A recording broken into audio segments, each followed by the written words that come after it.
I guess my luck's run out, you guys. I'm cruising through Wyoming. I just passed Laramie and just saw the sign that I-80 is closed for the next 206 miles to campers. So I don't know if they're going to have a checkpoint. I am not a camper.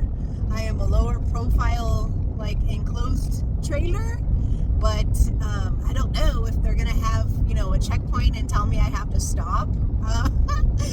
That's going to put a ding in my schedule. I noticed a drop in my MPG. Of course, I was climbing up.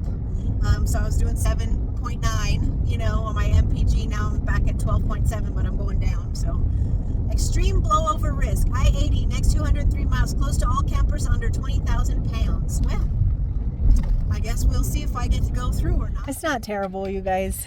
I stopped at a rest area. I got my 30-minute warning from a 30-minute break. It's not that bad. It's there. Maybe there's some gusts, you know. I'm gonna sit in my truck, so hopefully you don't hear too much of this wind, but it's not terrible. I've slowed down, of course, just because there's no need to push my truck. I'm not in a rush and I'm not stupid, so I've slowed down.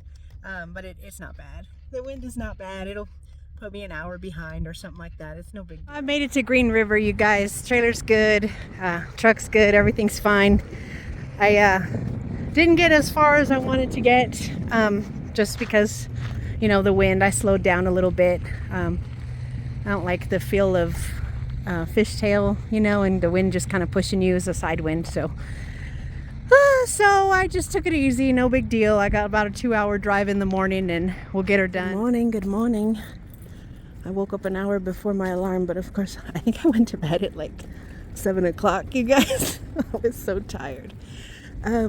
Woke up and it's raining, just a little sprinkle, not even rain, just a little sprinkle. So I guess it's good that I'm leaving the hotel a little early to buy myself a little extra time in case I need to take it slow, take it easy.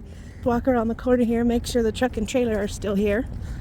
And we've got about a 3-hour drive and I've got about 4 hours to make it in. So I got plenty of time to stop and get me some coffee and do a really good pre-trip. Oh yeah, there she is. There she is. She's there. We'll go check her out. I'll go check her out and make sure she's good, and we'll get the heck out of here. Well, I tell you what, boys and girls, it's that time of year. Can you see it? Can you see it? I'm doing 41 miles an hour behind multiple big rigs. Pretty good wind, you can see, and you know, just dusty little dust snow. It's not bad at all. I've been on I-80 between Evanston, Wyoming and Salt Lake City, and it's a freaking, it's scary. You know, I've gone through this pass and it is scary. It's just that time of year right now. I'm hitting it at a nice time, okay? I got behind this good, smart Peterbilt, long-nosed Peterbilt. He's got a little bit of an oversized load, and I've just been kind of following him for about 20 miles. When he's ready to pass the idiots in front of him, I just kind of follow along, and that's kind of, you know, sometimes you find a good driver that you can see what they're doing and you can see how they're driving, and it's like, I don't need to smoke this guy. I don't need to smoke anybody in this kind of weather. This is not smoke people weather. Like, we all have to regulate, you know, how we drive and in the conditions. And that's why I'm always telling you guys, oh, here's the temperature, here's how the wind is going, here's my MPG, what's my turbo doing. These are all things that an active driver who is actively driving, not just staring at the two, you know, lines on the road, and not paying attention to anything else. I mean, an active driver is taking all of these things into consideration. Look at, you know, I mean, 47. I know where I'm going. I knew what my drive was going to be this morning. I had a lot of time, extra time, in order to get it done, you know, and you got to take all these things into consideration. So you guys, be careful out there. It is definitely, you know, that time of year. The snow has started to fall in many places, and I'm just getting my first little taste of it. But I think I got my eyes on a couple loads out of the Salt Lake area. One's out of the Salt Lake area, one's like way far from here. But it's on the way home, so I still like it. We'll see what I come up with next, you guys. I'm here. Pretty easy drive. Little bit of wetness, no big deal. Let's take a quick spin around this thing. Make sure she's still looking good. A little dirty, a little wet, a little dirty. But no issues. Pretty easy run. Long run, 2,000 miles. We'll take a look at the miles in a second. I'm waiting for these people to show up wherever. I guess I'm at somebody's house. I don't know. Show up and receive this thing, but pretty easy run. All right, she's right there behind me. Happy customers, received for a friend, yada yada, very nice. Oops, oh lordy Jesus, come on Natalie. There we go. 10.6 is what I was getting most recently. 2,100 miles, 37.50 if my memory serves me correctly. About $1.75 a mile. Was 10.3 was my average MPG over the last 2,100 miles. Not bad, 2 runs for 1 week. It was like 75, almost $100. 38 and 37.50, whatever that adds up to. You guys don't make me do math. Don't make me do math. Hurt my brain. I've got another one to pick up. I'm trying to work on. It's just a little quick ride to get me home. I don't know.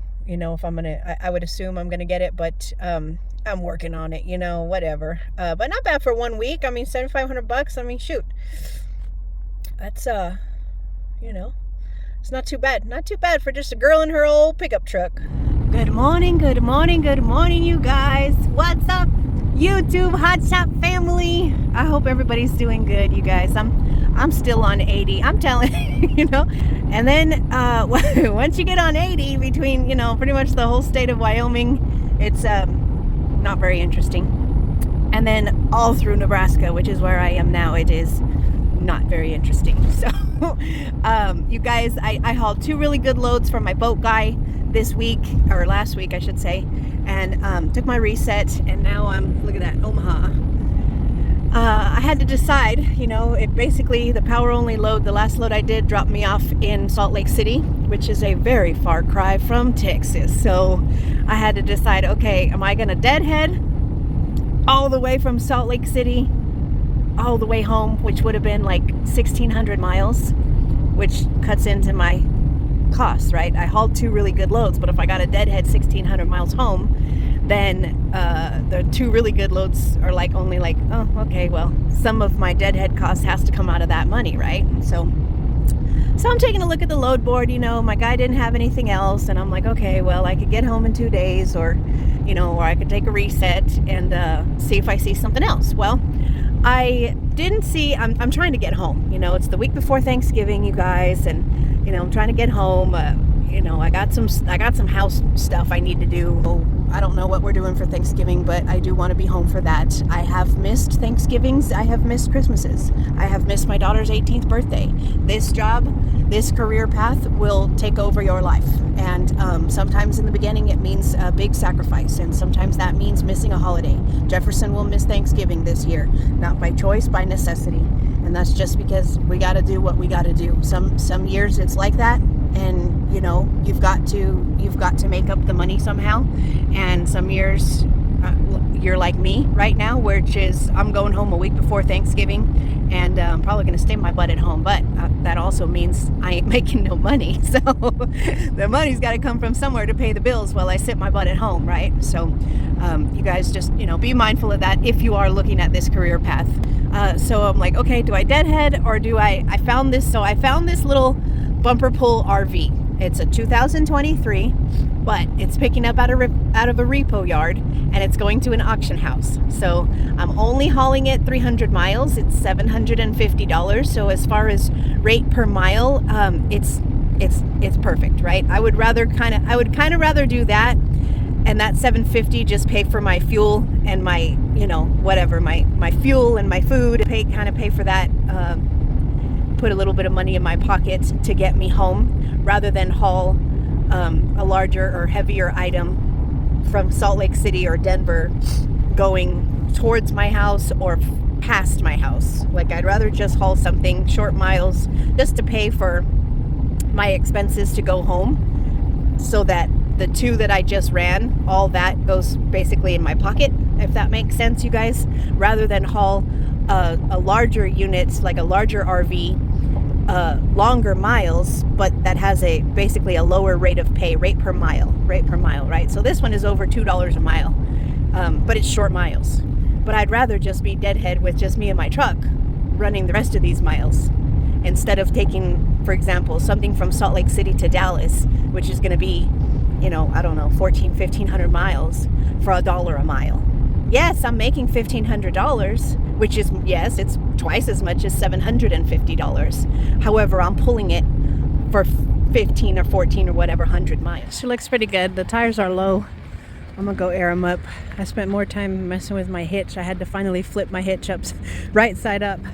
What's up, buddy? In order to get this one to sit as possibly as level as possible. But I mean, for a little tiny, what do you want for $750? Like, come on, just a little tiny thing. I got a spare. See, look at that. I got a spare. I'm just checking all my lights. All the lights work. I mean, look, it's got a low tire. We'll go put some air in it. We got good tread here. I think she'll be just fine to make it 300 miles. I'll go put air in them. Hopefully, I'm moving fast enough, and I am done with my dispatching for the day. So hopefully I can get this thing delivered before 4 o'clock today. Then I could be home by tomorrow, which is like a whole day earlier, which is wonderful. Thing is going great. I called the auction that this little trailer is going to, and they're open till 4. They said they would receive it. I told them my ETA is 3:30, which it's now 3:45. I think I got a good chance to get it off my back today, which is wonderful, because that speeds up my trip by like 15 or 16 hours, since I don't gotta wait until tomorrow morning. So that's great. There she is. Yes, you guys, I know I have a crack. My driver window, I know I got a rock and it ran really fast. But there's a little trailer. She's doing great, you guys. I got 100 miles left to go, and we'll get this one dropped off. Made it. No blown tires. It's 3:40. I made it.